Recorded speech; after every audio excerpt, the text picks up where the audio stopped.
আসসালামু আলাইকুম। আজকে আপনাদের সাথে শেয়ার করছি গ্রাম বাংলার ঐতিহ্যবাহী চাল কুমড়ার বড়ি। খুবই সহজভাবে কিভাবে চাল কুমড়ার বড়ি তৈরি করতে হয় সেই পদ্ধতি আজকে আপনাদের সাথে শেয়ার করছি। আশা করছি আপনাদের কাছে খুবই ভালো লাগবে। ভালো লাগলে একটি লাইক দিয়ে আমার পুরো ভিডিও জুড়ে থাকবেন প্লিজ। চাল কুমড়ার বড়ি তৈরি করার জন্য প্রথমে আমি এখানে নিয়েছি বড় সাইজের একটি চাল কুমড়ো। এই টাইপের চাল কুমড়া নিতে হবে যেটা কিনা উপর থেকে সাদা হয়ে গিয়েছে আর ভিতরে বিচিগুলো পেকে গিয়েছে। প্রথমে চাল কুমড়োটাকে আমি দুই ভাগ করে কেটে নিচ্ছি, তারপরে ছোট পিস করে কেটে নেব আর উপর থেকে খোসাটা খুব ভালো করে ছাড়িয়ে নিতে হবে। বিচিগুলোকে ফেলে দিতে হবে। দেখুন আমি কিভাবে কেটে নিচ্ছি। আর এভাবে আমি পুরো চাল কুমড়োটাকে কেটে নেব। আমার সবগুলো চাল কুমড়ো কেটে নেওয়া হয়ে গিয়েছে।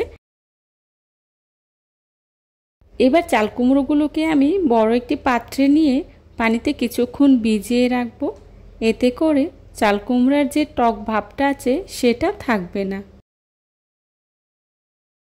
চাল কুমড়োগুলোকে আমি বেশ কিছুক্ষণ সময় পানিতে ভিজিয়ে রেখেছিলাম। তারপর খুব ভালো করে ধুয়ে পরিষ্কার করে নিয়েছি।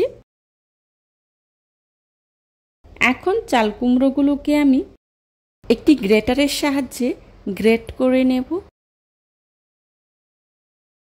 গ্রেটারের যে চিকন অংশটা আছে ওটা দিয়ে আমি চাল কুমড়োগুলোকে গ্রেট করে নেব।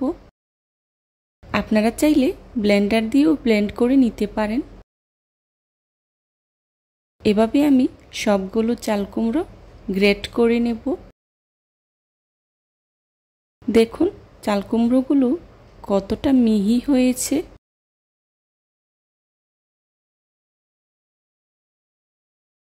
আমার সবগুলো চাল কুমড়ো গ্রেট করে নেওয়া হয়ে গিয়েছে।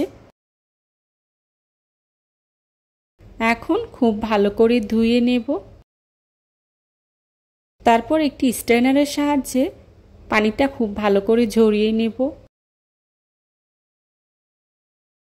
চাল কুমড়াটা অনেকটাই টক হয়, তাই খুব ভালো করে ধুয়ে নিতে হয়।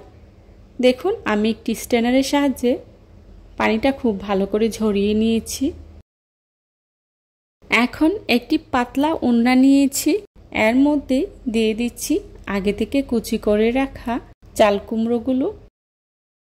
চাল কুমড়োগুলো দিয়ে দুই হাত দিয়ে চেপে খুব ভালো করে পানিটা ঝরিয়ে নেব। দেখুন আমি কিভাবে পানিটা ঝরিয়ে নিচ্ছি। তারপর 6 থেকে 7 ঘন্টার জন্যে এটাকে আমি ঝুলিয়ে রেখে দেব। এতে করে পানিটা পুরোপুরি শুকিয়ে যাবে। চাল কুমড়ার বড়ি তৈরি করার জন্যে অন্যদিকে নিয়েছি 1 কাপ মাসকলাই ডাল। আর মাসকলাই ডালগুলোকে আমি সারা রাত পানিতে ভিজিয়ে রেখেছিলাম। এখন ডালগুলোকে আমি পাটায় বেটে নেব। দেখুন ডালগুলোকে আমি শিলপাটায় বেটে নিয়েছি। আর অন্যদিকে চাল কুমড়োগুলোকে খুব ভালো করে পানিটা ঝরিয়ে নিয়েছি। এখন একটি পাত্রে নিয়ে নিচ্ছি কুচি করে রাখা চাল কুমড়ো। এর মধ্যে দিয়ে দিচ্ছি মাসকলাই ডাল যে পেস্টটা করে রেখেছিলাম ওটা। তারপর সবগুলো উপকরণ আমি একসাথে খুব ভালো করে মাখিয়ে নেব। খুব ভালো করে মাখিয়ে নিতে হবে। মাখাতে মাখাতে হাতে ব্যথা হয়ে যাবে, তাও খুব ভালো করে মাখাতে হবে, না হলে বড়িটা সুন্দর হবে না। দেখুন আমি কিভাবে মাখিয়ে নিচ্ছি। আর এভাবেই খুব ভালো করে মাখিয়ে নিতে হবে। আমি কিন্তু বেশ কিছুক্ষণ সময় নিয়ে খুব ভালো করে মাখিয়ে নিয়েছি। এখন আমার মাখানোটা পারফেক্ট হয়েছে কি না সেটা পরীক্ষা করার জন্যে একটি বাটিতে নিয়েছি পানি। এখান থেকে অল্প একটু পেস্ট নিয়ে পানিতে দিয়ে দিচ্ছি। মাখানো হয়ে গেলে উপরে ভেসে উঠবে। দেখতেই পাচ্ছেন উপরে ভেসে উঠেছে। আমার মাখানোটা পারফেক্ট হয়েছে। এখন এরকম একটি পাত্র নিয়েছি, এর মধ্যে আগে থেকে তেল ব্রাশ করে নিয়েছি।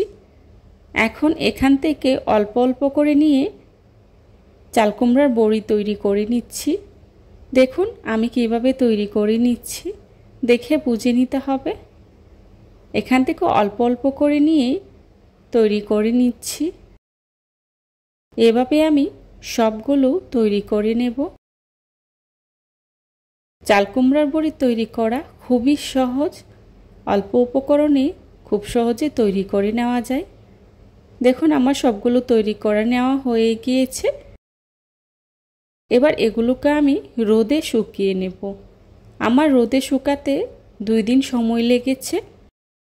দেখুন আমার চাল কুমড়ার বড়িগুলো কতটা সুন্দর হয়েছে, একদম মচমচে হয়েছে।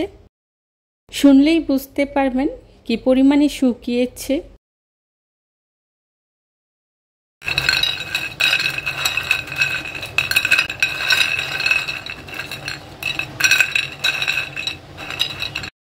চেষ্টা করেছি খুবই সহজভাবে আপনাদের সাথে শেয়ার করার জন্যে। আশা করছি আপনাদের কাছে খুবই ভালো লাগবে। যদি ভালো লাগে তাহলে অবশ্যই লাইক, কমেন্ট, শেয়ার এবং সাবস্ক্রাইব করে পাশে থাকা বেল আইকনটি অন করে দিবেন, যাতে করে আমি ভিডিও ছাড়ার সাথে সাথেই আপনাদের কাছে নোটিফিকেশন পৌঁছে যায়। আপনাদের একটি লাইক এবং একটি কমেন্টস আমাকে নতুন নতুন কন্টেন্ট তৈরি করতে অনেক উৎসাহিত করে। পরবর্তী রেসিপি দেখার আমন্ত্রণ জানিয়ে আজকের মতো এখানেই বিদায় নিচ্ছি। সবাই ভালো থাকবেন, সুস্থ থাকবেন। আল্লাহ হাফেজ। আসসালামু আলাইকুম।